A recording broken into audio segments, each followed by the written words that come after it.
name is Cecilia. I'm Fiddle. I'm Kylie. I'm Zachary. We're going to talk about Jane Rice's short story, The Refugee.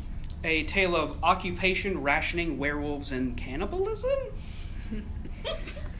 So in this story, an American socialite named Millie Cushman is living in occupied World War II France. There's rationing. She's trying to maintain the lifestyle she was used to, but she can't. She's always hungry. She's starving. That's the scary thing, starving. Yeah. And she ends up killing a guy that she thinks is a refugee, but actually is a werewolf. And all the while, she's trying to get her visa. So. Well, one of Millie's main complaints in this story is about the rationing going on in wartime Paris during the occupation of the Nazis. So, to give a little context to what that rationing was like, I looked up an interview conducted after the war with a girl who lived in Paris, done by the BBC. She remembers getting only about 1,200 calories a day, that children had to get vitamin tablets and biscuits in order to get their full, vitamins. That was kind of redundant, but oh well. She recalls people having to breed rabbits to get more meat, which is one of Millie's complaints, is the lack of suitable meat. And in the story, it does mention that there were cats that were eaten off the streets. And they looked like rabbits when they were killed. Yeah, when they were cooked, they resembled rabbit. Yes, which is another connection to her story.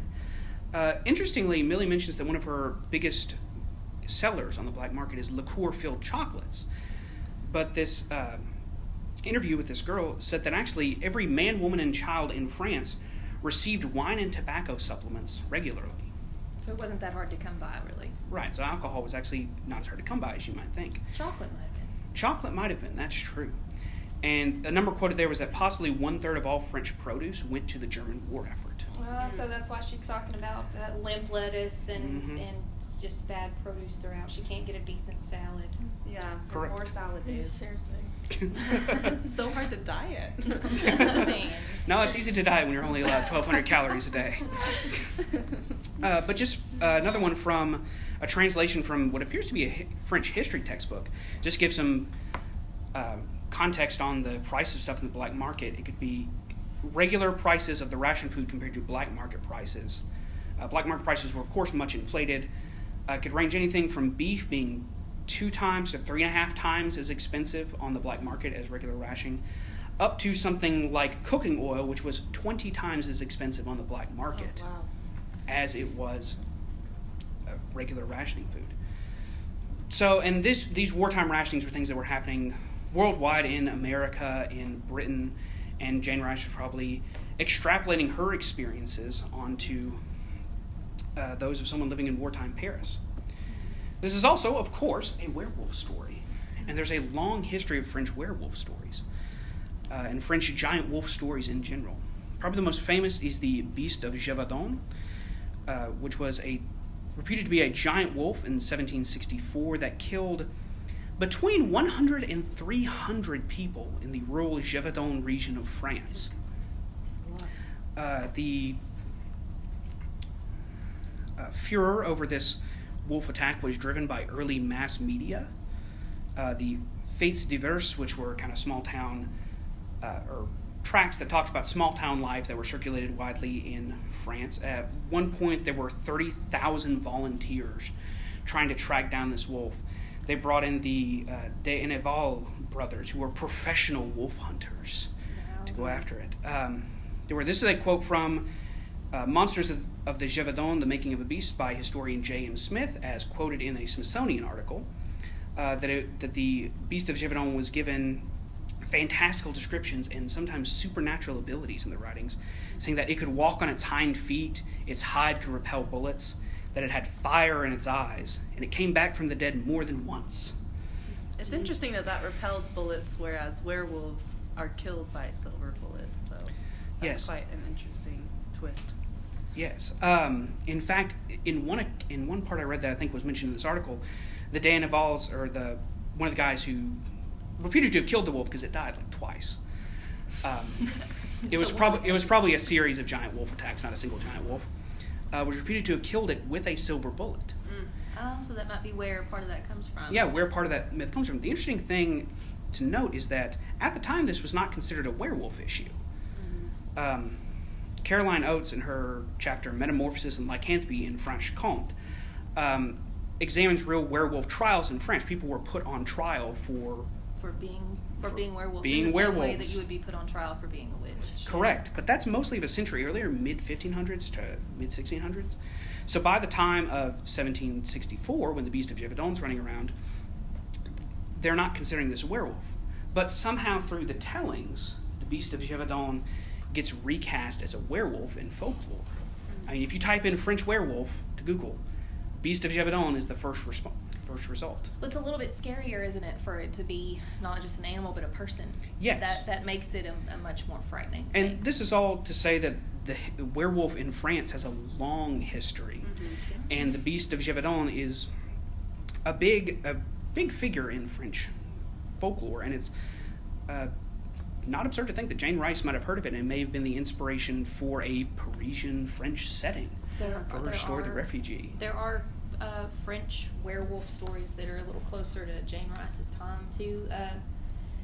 Jean Grenier, which is not quite as close, is on the definitive source, werewolves.com. But Jean Grenier, one of the oldest cases, was only 13, confessed that he was a wolf, had been since he was 10, and had confessed that he'd been eating dogs, infants, and little girls from the nearby village, which is horrifying. Terrifying, Yeah. And then Joseph Thatcher, arrested near the 20th century, near the turn of the 20th century, in France, claimed that after being bitten by a dog, his blood had been poisoned, and then he committed a whole bunch of murders, drank the victim's blood, and he was kind of tied to Stoker's Dracula too, but also to werewolf fiction. So I think it's interesting what werewolves kind of are for in horror, which you don't see. It's atavism. It's going back to the animal, and that I think kind of happens in wartime when you're rationing and you can't afford your food. Like Millie, she's trying to maintain this lifestyle that she was used to, and she can't anymore, and so she kind of reverts to more of a primitive instinct. It's more of a primitive way of being. And it's also interesting to know that Jane Rice is possibly pulling on not only French folklore of the werewolf, but also possibly real news cases that would come up. And the Beast of Gévaudan is in some ways one of the first, mass media news cases of early modern France. Yeah, if they had like 30,000 volunteers for the hunting. Yeah, there was a king's reward for it was a full year of workman's wages if you killed it. Oh my gosh. So, yeah. Slay the dragon type stuff. Right? Yeah, stuff that, once again, looms large in French folklore that Jane Rice is perhaps calling upon in The Refugee. Yep. And I think that's interesting, the idea of atavism and what we do when we're hungry. Yeah. Like when we're sort of desperate and in desperate circumstances, the way that we start to behave. And hunger is one of the biggest sources of like human desperation. That's a place you don't get to in any other way. Definitely. Yeah, so those were really just cases of humans who were mass killing, and some of which, like the boy, was actually eating other humans. So cannibalism, right? And which, comes to light, strangely enough, during World War II. There's a book called Cannibalism Culture, which actually writes about Japanese soldiers during World War II eating prisoners. It says, as eating the flesh of prisoners of war and slave laborers, sometimes stripping meat from live men. There was... That's heavy. Wow. That makes our story seem way less scary. Like, But she, in a sense, kind of was a cannibal, right? If eating a werewolf. Spoiler alert, she eats the werewolf.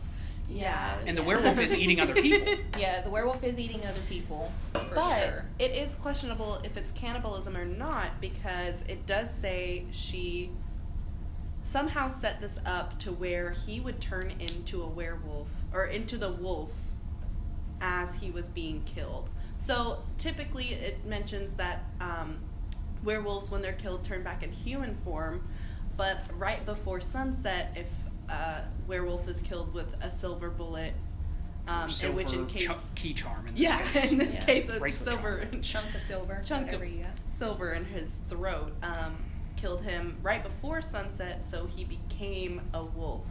As she was killing him, pretty Right. much. Yeah. So she ate the wolf.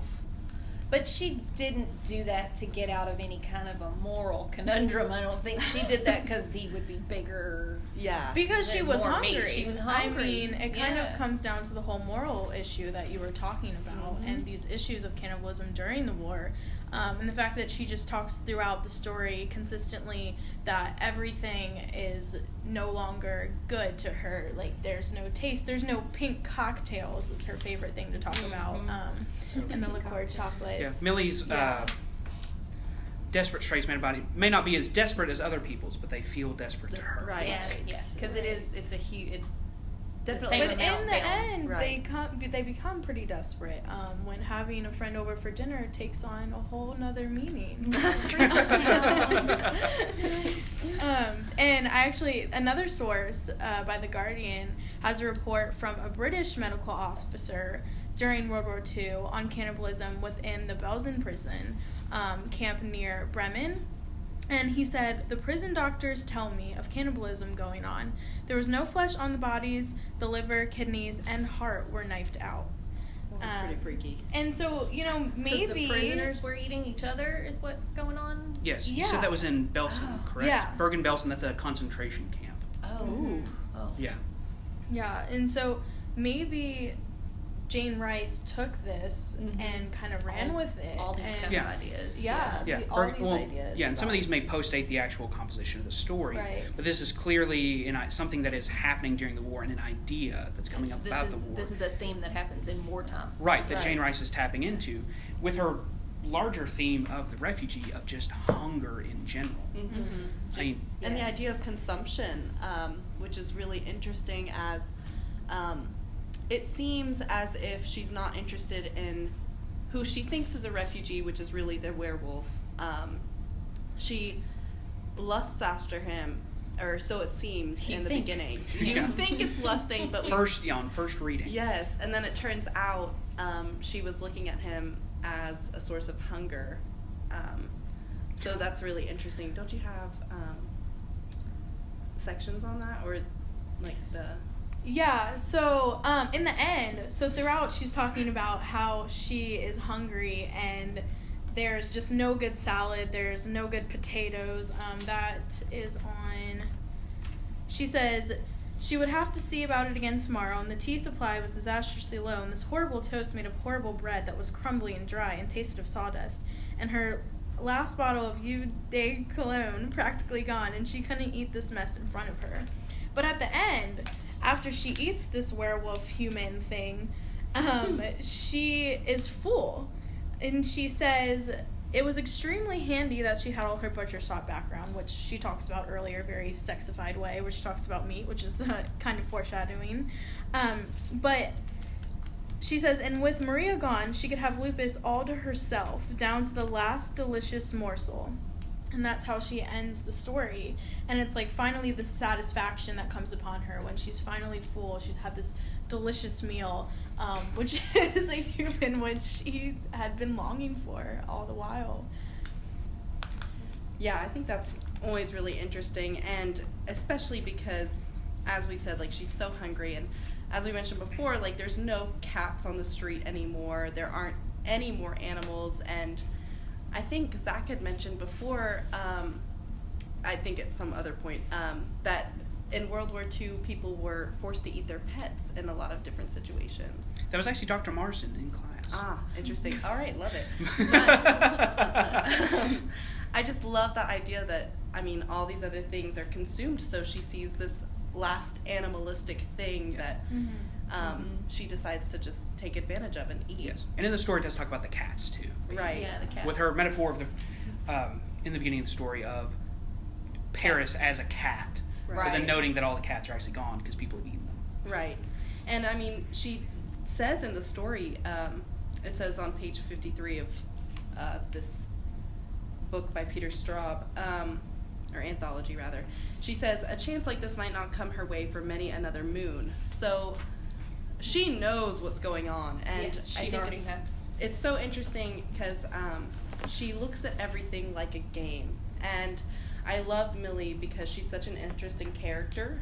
She seems so spoiled and childlike throughout the whole thing, and like it makes her seem really dumb at first. Yeah, she complains about that the maid isn't putting the courses in the right order. Right, and like she wants everything just so, even though it's wartime, and she is so mad that all of her salads are limp and that she can't have a decent salad or a decent hairdresser, and there's no cute men around anymore, and the war isn't interesting anymore. And I love the idea that she even looks at the war as a game, and that at first it's interesting, but then it just becomes so frightfully boring, she says. And she had been a fool to stay on, and now she can't get her visa, so she's just stuck there. And she just thinks of it as a sort of a game, and everything's for her entertainment and for her everything is satisfaction. For her entertainment. She's playing a game of cat and mouse at the end with the with or Lupus. Human and Wolf. And if I can leap in that part, did anybody get shades of Little Red Riding Hood with that part? Yeah, I definitely did. Yes, for sure. It was so fun. Yeah. For sure. Just a weird take on that, in that it seems like it's very much that at first. Weird, what I mean, big muscles you have, the better they would be to eat. Well, here it is. She says, watch the rippling play of his muscles beneath his skin as he shoved the hedge apart still further to obtain a better view. Like, that was so sex right there. Yeah, like, right? It's incredible. If you hunger. that different kind of hunger. Like if you but you don't know until the end. At least I this one didn't. really got me. It got me. It does. It was such a great twist ending. And that's why I love it. And once you read it again, you notice all the foreshadowing of how she thinks it's a game and how she looks at it and how she views it. Because this is definitely one of those where the second read is as much fun or more fun than the first time. I thought it was definitely more satisfying because I knew what was going to happen. Yeah, all the lead up. It kind of flips the Red Riding Hood part on its head. Yeah. Exactly. Yeah. And I love that this also encompasses so much folklore, like all the ideas of the werewolves and Little Red Riding Hood to an extent. It's just such a fun idea. And on top of that, she just, I don't know, I think it's just so fun that she gets to kill the werewolf in the end, and she just is a total badass at that point. And like up until then, I seem to hate her. Uses her charm bracelet to and her hairpin. That's like such an interesting detail too, though, because it's a war bracelet. Yeah, like which is another way of accessorizing. It's another way of exactly. It's just and she kills him with the war charm, right? Yeah, the charm bracelet, and that like which is specifically like the war using charm. Feminine wiles to survive the war, which is so fun. It is great, and it's also another great way because she's, as we said, like childlike and seemingly dumb beforehand, but then she uses that to her advantage. She lures Lupus in by asking him all these questions like, "What's your name?" And then she obviously knows who he is already and what he's doing. And she's like, "Oh, do you travel by night? How about you come in for a little bit?" Like, it's so fun because she's just playing him. And it's just so cool. We had a whole lot of fun with this story, and I hope that whoever else reads it does too. We're out of time. So even though we could talk about this for a lot longer, and we probably will after we push stop. So anyway, I'm Celia. Thanks for listening. I'm Zachary. Also, thanks for listening. I'm Kylie. I hope you're interested in more cannibalism in the future, but not in the way that you do it. And I'm Fiddle, and this was fun. Yep. I hope you out there find a nice big werewolf to eat yourself. Yeah.